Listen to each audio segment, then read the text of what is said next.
What's up, guys? Army-Firedawg is back again, and finally with the review time of the Audio-Technica ATH-W1000Z, the Maestosos.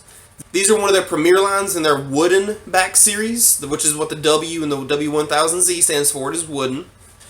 And it is kind of a warning for future reviews, but it has been by far my personal favorite of the Audio-Technica line I have reviewed to date, which I'll of course touch more on as the review progresses. But anywho, as always, I like to start with the construction and then work my way down.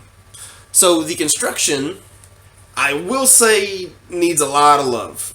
So they still go with the wing support system, which is what these two up here is called.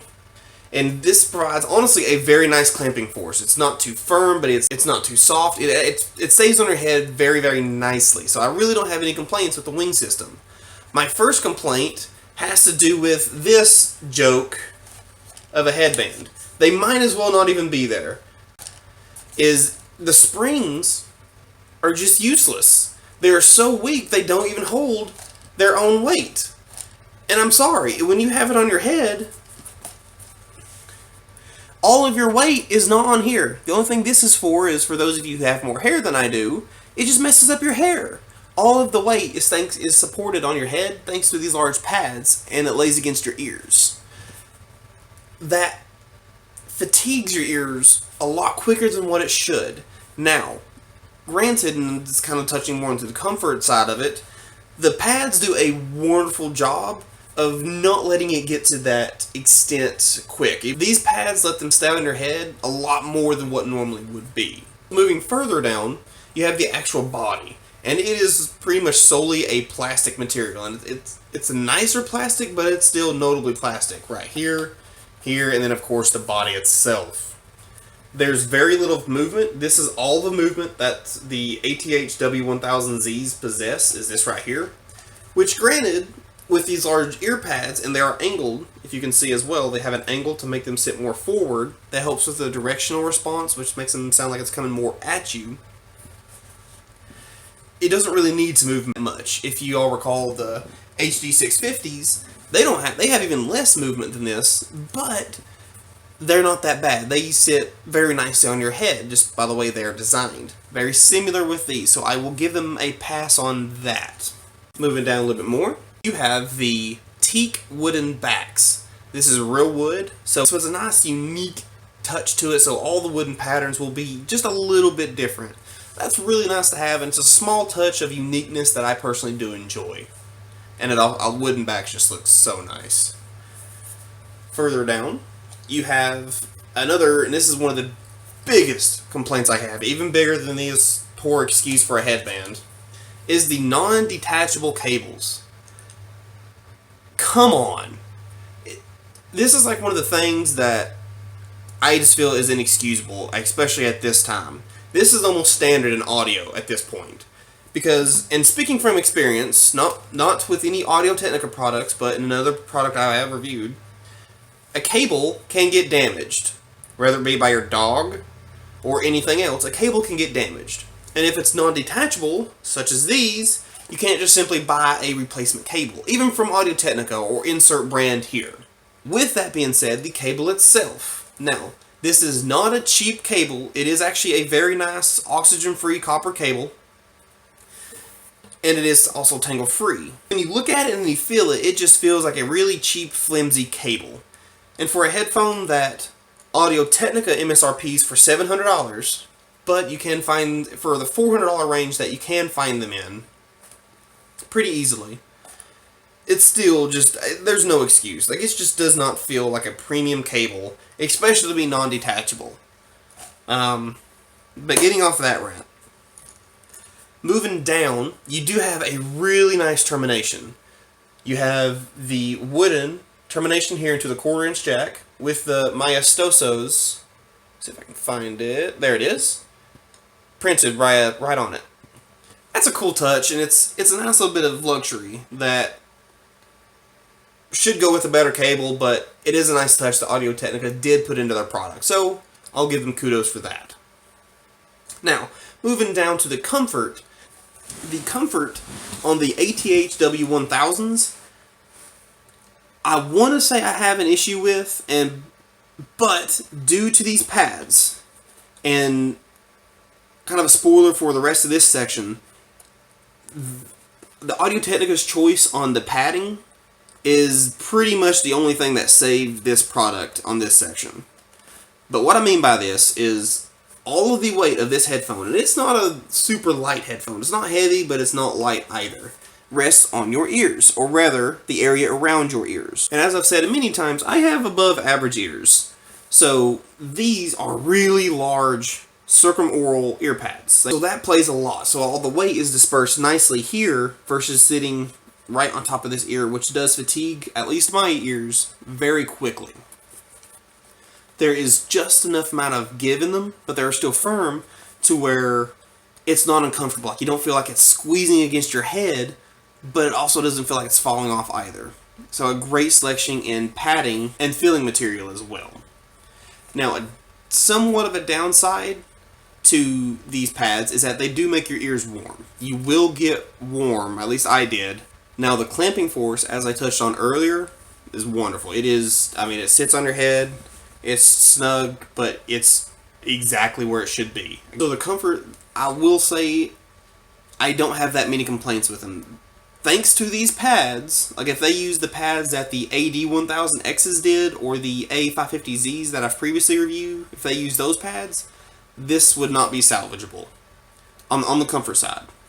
But now let's move on to what y'all pretty much care about most, and that is the sound quality. So the sound, I will say, is very interesting on the W1000Zs. So for the longest time, even I think I replied to some of you in the comments, I thought they were a warm headphone. Not dark, nor remotely bass heavy, but they had a nice touch of warmth to them. And what I mean by that is the mids flowed, hello Phoenix, very well into the bass line. It was a nice presence and it wasn't overwhelming. However, when really critically listening to them and hearing what they can do, I actually was surprised that, and I have to say that they're actually a slightly bright headphone, which of course I will touch on later. But the best way I can describe the overall sound characteristics of the W1000Zs is that it's a very soft headphone. It's a very relaxing, like it's a really good headphone when I get off shift and I just want to kind of relax for a few hours.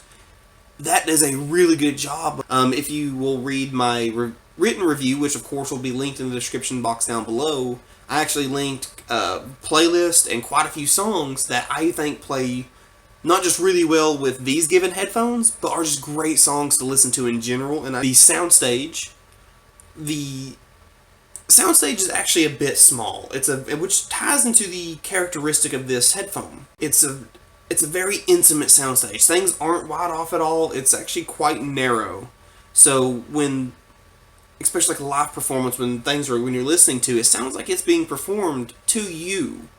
And that is a really nice, like when you just want to sit back and you don't really care about hearing every detail of everything, you just want to enjoy the overall performance of the headphone. The 1000Zs do a really good job of that. Now, with that being said, having a smaller soundstage directly, in my opinion, correlates to a much more narrowed instrument separation. And what I mean by this is when I'm listening to a traditional classic piece, like a classical orchestra with many moving pieces and instruments, it's very difficult, if possible, to discern individual instruments over like the actual sound characteristics of that given instrument. But let me go ahead and touch onto the individual aspects, so maybe I can describe what I'm trying to reflect more. And this was even hard for me to write in my written review as well. But starting with the treble and working down. The treble, as I said, is more emphasized than the bass. It has a small dip in the lower treble range where the mids hit the treble, and then it just peaks up. Like, these will go piercing. If you have pieces in your music that go way up there, for example, parts in Diva Dance or Maxent Siren's Where's My Mind, there's pieces in that song that go way up there, and it will be piercing at points on the W1000Zs. Now, with that, this music, and it's very interesting with these. For example, I talk about translating the energy of the music. For example, and I use Lindsey Stirling quite frequently because she's for the most part, her music is very energetic, happy, just full of life. And a good headphone will translate that energy, which is in the treble range, just a very energetic, and you get that treble response. With the W1000Zs, it doesn't really transfer that energy, versus it plays it for you. And it's really hard to put that into words or even write it. I've tried rewriting that section a few times. But anywho, it's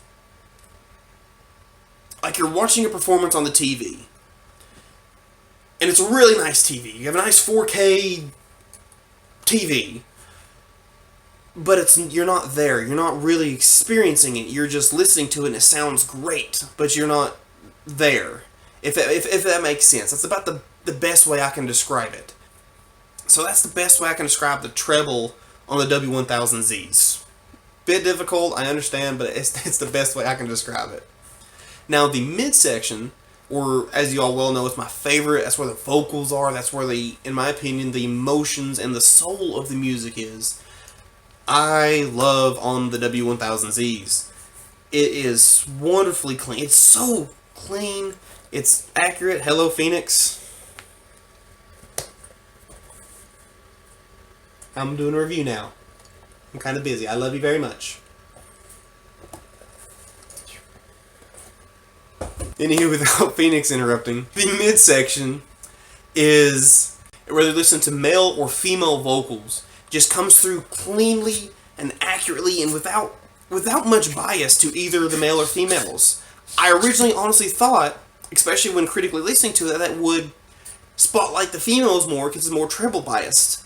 But that dip in the lower treble range kind of takes away from that. And also the nice bump, or not really a bump, but just that wonderful transition between mids to upper bass or mids to bass helps the male vocals, especially like Trace Atkins and vocals like that. But the mids are very transparent. It's when you're listening to something, and especially like with the smaller soundstage, it really sounds like you're just getting a nice private performance. Do you mind? I love you very much, but you're very loud. Good boy. When you're listening to something, like you're getting back on track, Phoenix is wanting some attention, you really feel it.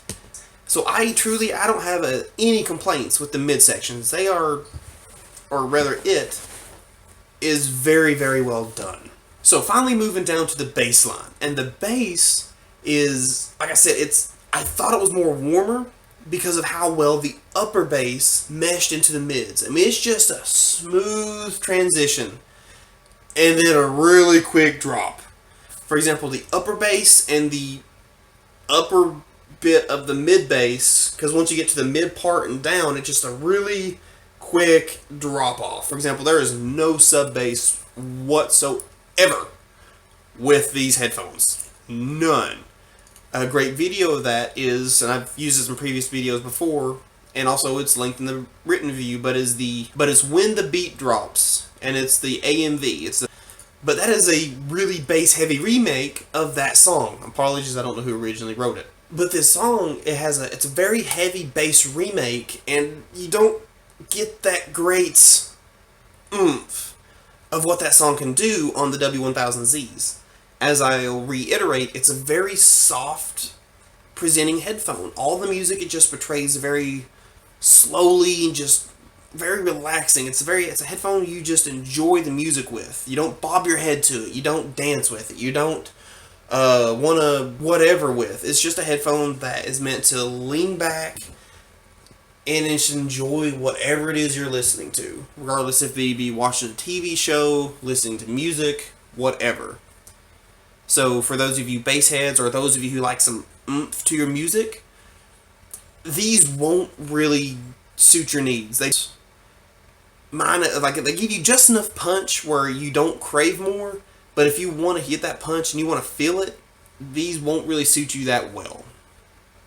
But that is actually it for my review of the Audio-Technica ATH ATH-W1000Zs.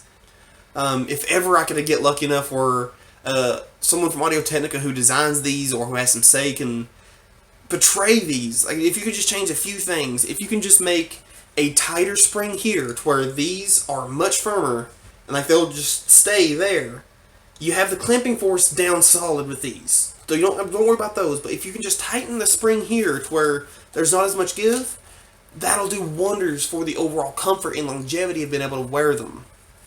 If you would just make a detachable cable, I can handle the lower-ish quality cable, just make it detachable. And lastly, it's not a giant thing, but it's something for me personally and those that I've talked to that really enjoy the overall experience of what a headphone or product is take a little bit of pride in the unboxing.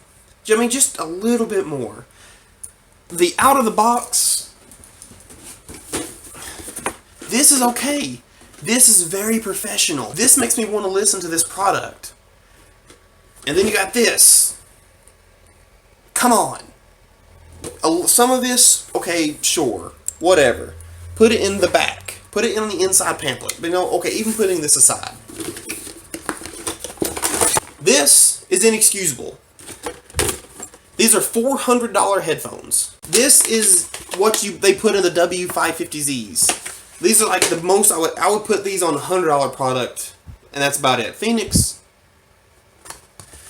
There's no case to these. There's not even a pouch. Come on. And this is, again, this is to me, and this is my rant. But when I'm opening a product, and this is $400, or do you want to retail for $700? I'll reach out my hand as a consumer. And I'm from Kentucky, from the South, and I enjoy a firm handshake. But if I'm reaching my hand out to you, and I'm about to give you a nice handshake, it says, I'm enjoying your product. Thank you for giving me the opportunity. This is not even a return handshake. This is just you're welcome. Goodbye. So you could have done a lot better on that. But anyway, guys, that's it for the review of the Audio-Technica ATH-W1000Zs. My rant's over with. If you have any questions or feel there's something I may have missed, please hit me up in the comments down below. I will reply to you as soon as I can, and I enjoy if you've ever tried these. What are your thoughts on them? Or what are your headphones that you've really got you both aggravated or things that you think they've done well? Just let me know that. I'm actually very curious. But anyway, guys, my name is Army-Firedawg. It has truly been a pleasure, but most importantly, and please I ask, stay safe.